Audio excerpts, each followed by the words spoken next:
According to Casey Johnson and many other outlets, the Chicago Bulls are focused on trading Zach LaVine as priority one in this offseason. We're going to talk a little bit about that. We're also going to talk about how Coby White and Ayo Dosunmu and how AK evaluates the young players overall are going to play into exactly what AK is looking back in a potential Zach LaVine trade. And we're going to continue our player grades for the 2023-24 season with Coby White. We're going to get into all that, plus a little bit of the mailbag right after this. You are now tuned in to Chicago Bulls Central, your number one place for all Chicago Bulls news and content.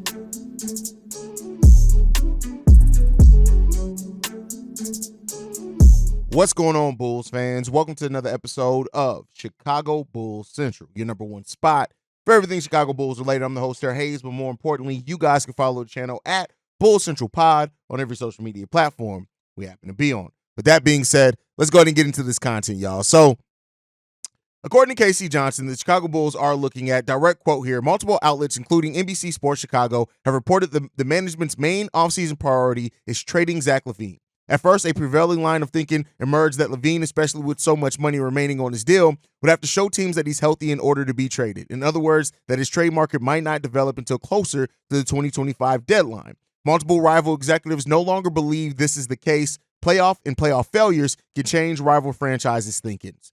So, it goes back to that thought, right? And that's something that, has been said before, is that once teams strike out or they fail or they get eliminated early or they don't live up to maybe their expectations in the postseason, that it could change the directive of that team, right? I think when you look at the Boston Celtics going after Kristaps Porzingis, a big portion of that was because of the way that they were eliminated last year. They wanted to make a move, change some things on that roster. They ended up doing so, right? And it's not outside that realm of possibility that a team that could be looking for scoring could pivot towards that. And, ultimately when it comes down to it is that the Bulls, the place that they're in with Zach LaVine is that the market is going to dictate what they can and can't do. Now, the Bulls absolutely can have moving Zach LaVine as their priority.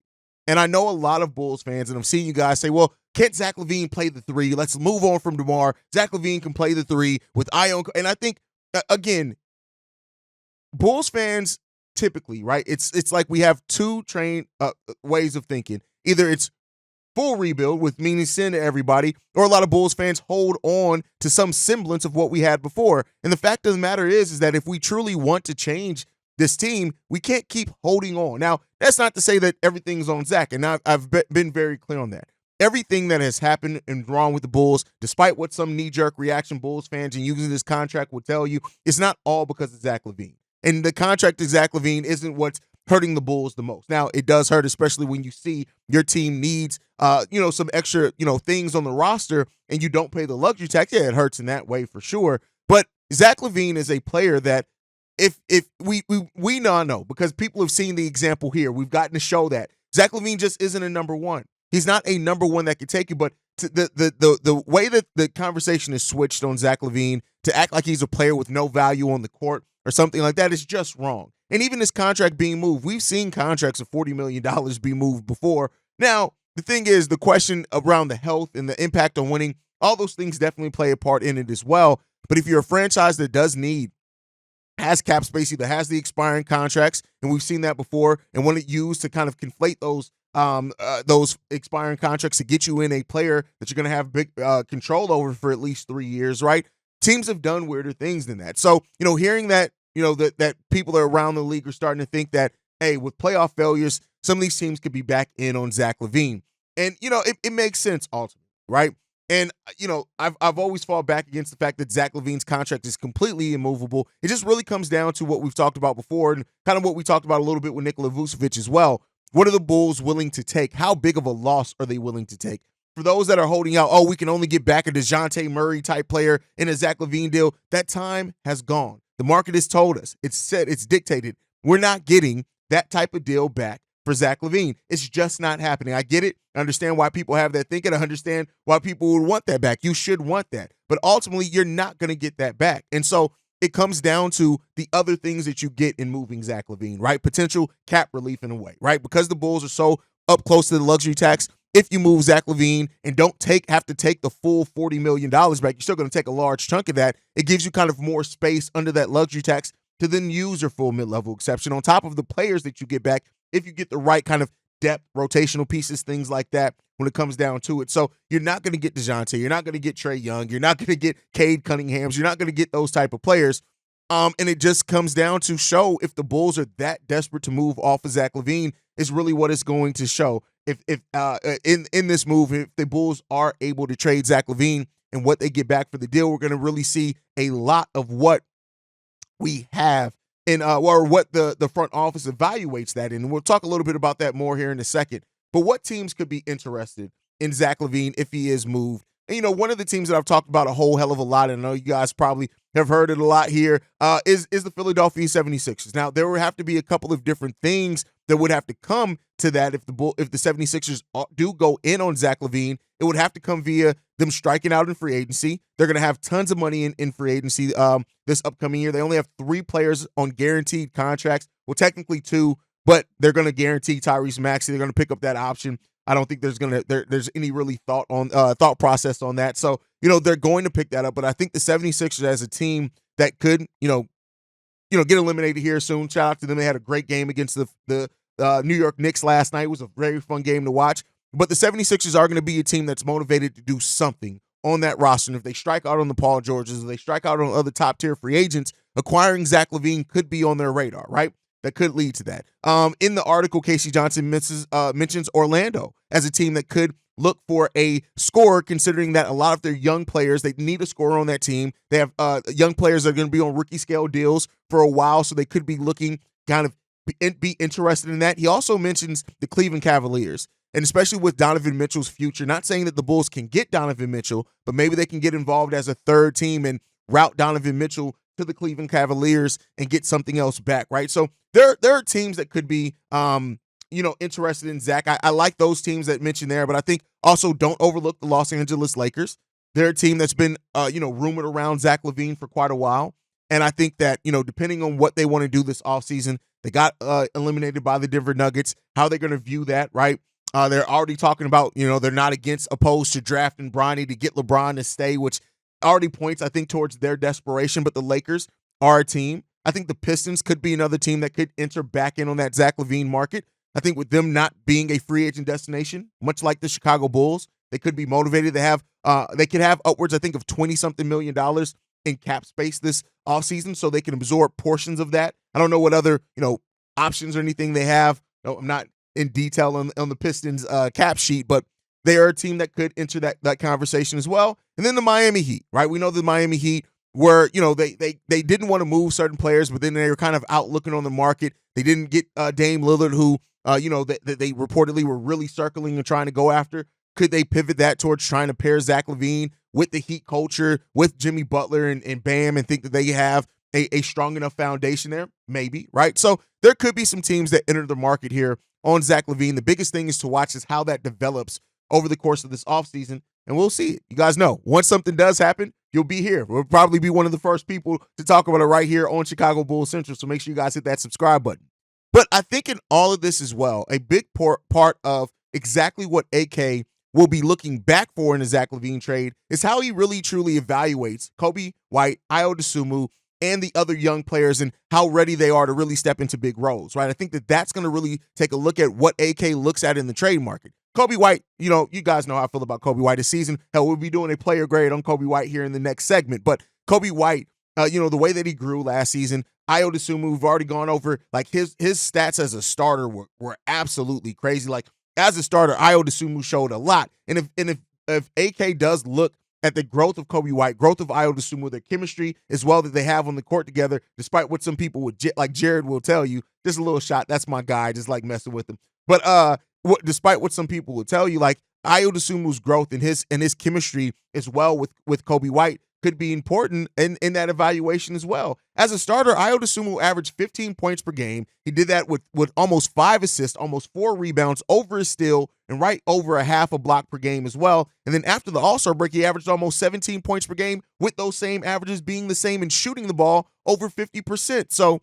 if he evaluates that growth of Ayo and says, "No, I like this backcourt together," it could change what he wants in the trade market for Zach LaVine. And as well as looking at players like Julian Phillips, like Dalen Terry, like Patrick Williams, like Ernolot Batum, right? Looking at Batum, looking at those players and what how he really envisions them playing roles next season on the team, whether they are going to get those spot minutes, whether they're going to be players that he looks at and says, no, these are going to be 10 to 15-minute guys a night for us every single night. Patrick Williams better be more than that. I'm just kind of talking generally. That would kind of change maybe what he looks for in that trade market as well. So that's an important part of this evaluation as well. And, AK in that season ending presser saying that the evaluation has already started.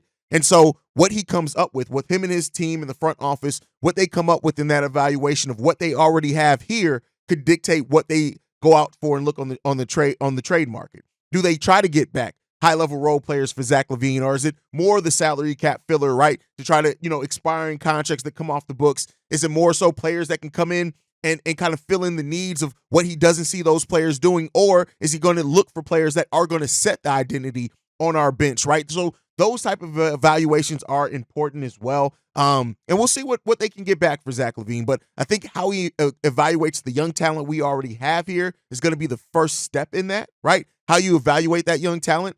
And then outside of that, you look at what else you can get, evaluate those offers that you could get or the potential deals out there, and then make your decision. And so, AK's put himself in that position. That's a position I like GMs to be in evaluation modes. Now, do you trust AK's evaluation? That's the biggest thing and question in all this as well. And that's a question that we do have to ask, right? Is that even in AK saying that he is going to look to make changes and that he can't bring the same core back, what do Bulls fans really feel about his ability to evaluate really where the Bulls are fairly, right? So one of the things that, that's getting into one of the text messages that I'm going to read today. So I'm not going to get into that because we've got a really good text message that I'm going to kind of break down kind of the thinking there. And it was a really good, insightful text message. But so yeah, it comes down to, can the Bulls trust Arturas Karnisovas and the way that he evaluates this roster? And some Bulls fans are going to say no. It's the what have you done for me lately? Like the Bulls fans that say like AK has no vision, he hasn't shown the ability to do things.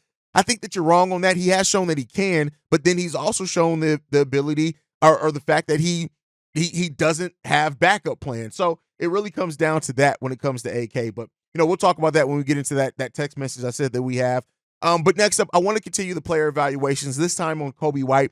It's actually surprised I haven't talked about Coby White in these evaluations yet, but the season that Coby White had, and I'm going to bury the lead here. Coby White's getting I said before that Alex Caruso was going to be one of the only players to get an A. It was other than Coby White. I think that's clear. Coby White and the way that he performed. Now, the knocks on Coby, which I'll start there because the list is shorter there, the inconsistencies that he had, the hot stretches, and then the fact that he had the super long cold streaks, and he said that, right? That's something that he said on his game, that he needs to be a more consistent player.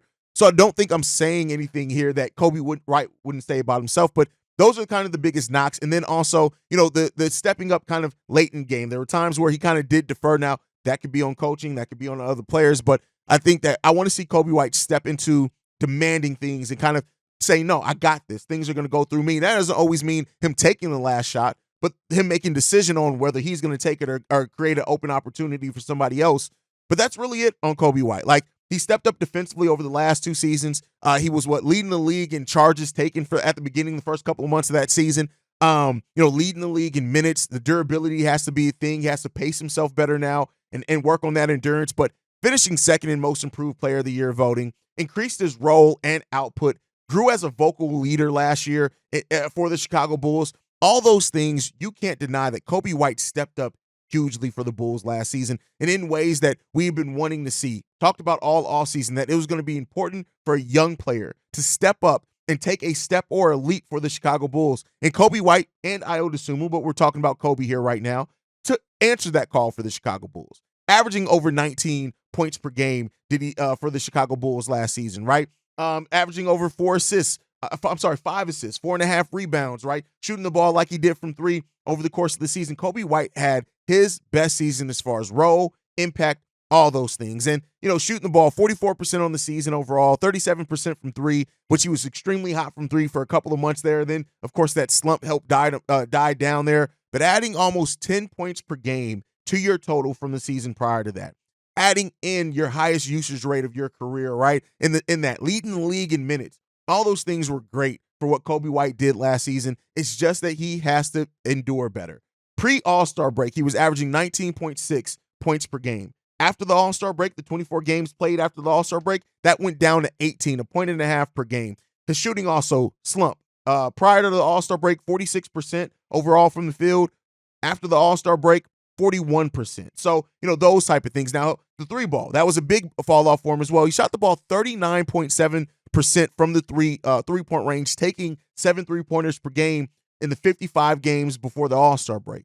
In the 24 games that he played after the All-Star break, he only shot the ball 32% from three-point range. That's 7% drop-off. You want to see that be a little bit more consistent for Coby. So other than that, Coby White stepped up in a huge way. He deserved to be the story for the Chicago Bulls last season. I talked about that so oftenly, and he had some really big games. You look at that first playing game. That game that he had was great, but then you got to look at also the second playing game, right? So that shows that nature of just being inconsistent for Coby White that we need to see him work on in this offseason. So those are going to be big things for Coby White to work on. But the thing with it, with the work ethic that Coby has, I trust that Coby right now, until he shows me otherwise, is going to shore up those things in his game, because that's just what Coby White has shown. He is a workhorse. He's going to work on his game. He takes pride in rounding out and working on his game. And so for that aspect of things, I'm excited to see what Coby White brings to the table next season. I'm excited to see how he adds to his game. And he doesn't really have to do a whole hell of a lot. Let's say that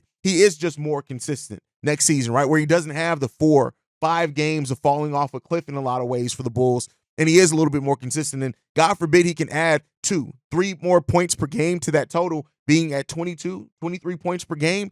That would be exactly what we need from Coby White. And so Coby White gets an A minus for me, depending on how you want to look at that. But got to give Coby credit for the way that he grew his game, how he stepped into the role as a leader, and we need that vocality on there too. So let's hope that continues for Coby White as well. So let me know what you guys think. What's your grade for Coby White's season as well down below? If you're on the YouTube side, if you're on the podcast side, I'll tell you how to get your thoughts in here in a second. But with that said, one of the things that I don't always do a great job at is reading text messages. I always play the voicemails. Sometimes the text messages can kind of fall behind the scenes. So we do have a text message, this one from Jason. He says this: "Hey, Haize, it's Jason. 2 things I wanted to discuss. First is how I think P. Will got the short end of the stick, because when we drafted him, the front office wanted to build through the draft, and then they switched up midseason. I know P. Will needs to progress on his own like Coby, but he was a project. How much can he really do that when the front office is trying to compete? The second thing is, should Coby White as a leader on this team get Io and P. Will to train with him this summer rather than DeMar? Coby made a leap this year, and with the new player development, I think Io and Pat can too. All of this, of course, if P. Will stays. Tell me what you think." Great insight here. And the first part of that I want to say is that, yeah, I think that if Patrick Williams stayed on the team that was trying to build organically through the draft and didn't make that decision midseason to go for it, right? And I understand what they did there, right? And then in the following offseason, you get DeMar, you get Lonzo, you get Alex Caruso, right? But I do think that maybe Patrick Williams had maybe been a little bit further along, right? The modus, the MO for the Chicago Bulls did change at that midseason, and one of those things that changed with that was, Patrick Williams potentially having playing more from a player that you're trying to build to having to play more of a role, right? But still trying to build your game. Now, there have been players that have developed on teams that were trying to compete before. So P. Will only gets a little bit of a buffer there for me, right? Of a little bell there for me, because you still got to own your own development in my mind. And I think with Patrick Williams, it becomes more about the mindset, right? So, that thing plays a part, but you're absolutely right.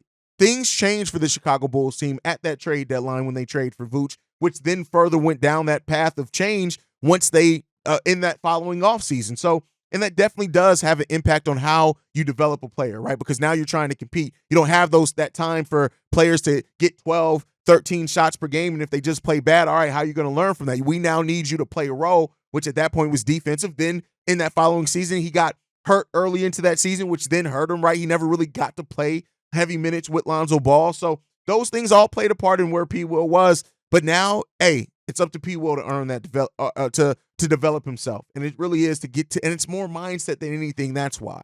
Now, as far as Coby White's leadership, here's the thing. I think that, to me, more so than train with Coby, I want to see Patrick Williams work with Peter Patton in the player development department. I want to see him. That's one thing Io did, right? Because Io's from Chicago. He stayed in Chicago. So Peter Patton, he was one of the first players that Peter Patton got to work with heavily. I think that that's an important part in all this as well, is that I want to see Patrick Williams stay in Chicago. Now, I know that's probably not going to happen. Work with Peter Patton. And then, yeah, as a leader, could Coby say, hey, let's all come back to training a little bit before training camp. Let's do some workouts together. Let's do those type of things. Come out.